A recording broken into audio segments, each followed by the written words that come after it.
Hey guys, here once again in Visado Migration Services, bringing a lot of information, a lot of insightful information, and obviously a lot of experiences from our registered migration agent, Nicolas Miranda. Nick, welcome back to our video series. Thank you. Thanks, George. Happy to be here. Fantastic, Nick. Today we bring in more and more in-depth information about the partner visa, which is a fairly, let's say, simple type of visa, but then we've been discussing in all these videos about information and more information, and this is all about. These videos have been designed for us to provide, and thank you to give us all those experiences. Yeah, and we're trying to cover up as much information as possible based on web search that we have found, or general inquiries about people and on this topic in particular. So Nick, today we're gonna talk about in something that we have gone through a bit of it.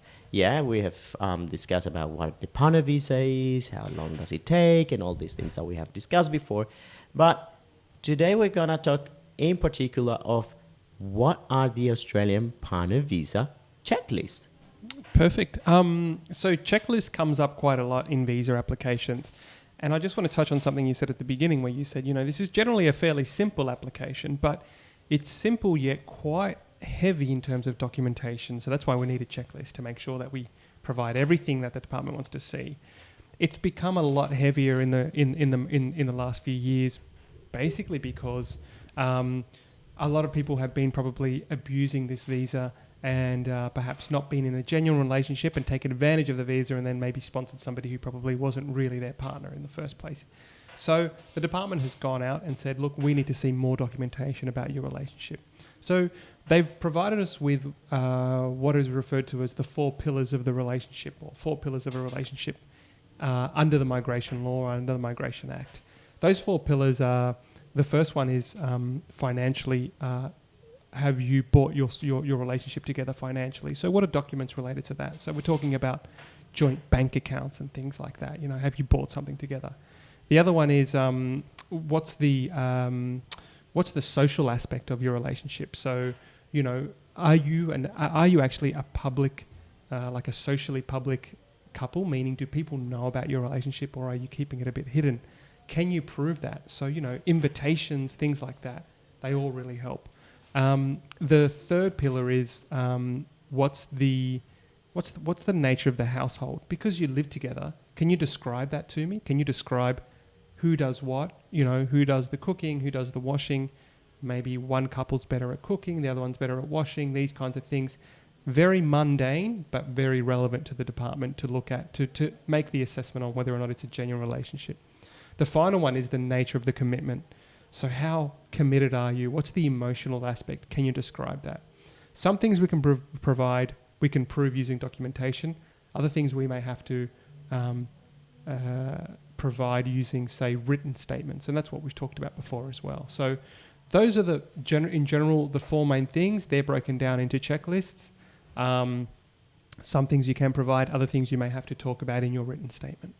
That's super nice to hear, because if I go to the immigration website, and that probably a lot of us have done, go to the immigration website, that information you just gave, I've never seen it. They don't talk about yes, they mention it somewhere really, but if you go to checklist, it will go say, okay, you need your passport, you need this, you need a 12, blah, blah, blah, blah, blah, blah, blah. But then that is actually, you have just given me a broad idea of what immigration needs to know about the relationship, and that I think we just achieve what these videos are about, and is giving that probably simple information, general information, but they're super important into the success of an application. And I do appreciate, Nick, you always bring in so much value and a lot of honest, and not opinion, because it's not our opinion, it's actually your professional advice into these videos. And that is why you should obviously be looking these videos. And that's something very, once again, there's no way I can be more thankful of you bringing these insights. Because yes, you can go, we need this, and this, and this, and that's what always happens, and that's what I think Visado, it's different, yeah, where we actually take the time and the knowledge and experience, not only to help you do the process, but also to explain you how it is and how it works and where you should do and that. Because I heard, and that's a bit of an off the conversation, but I think it's very important for our viewers and listeners to know the differences. And I've heard that you go to a lawyer, they give you a checklist, and you probably do it by yourself, and you pay a bunch of money, and you do it by yourself, by themselves or yourself. So I think that's very valuable here, and I love to highlight these things, and it just came out very natural from you, and that's the whole concept of having a proper migration agent, and I really appreciate that, Nick. Thanks, George.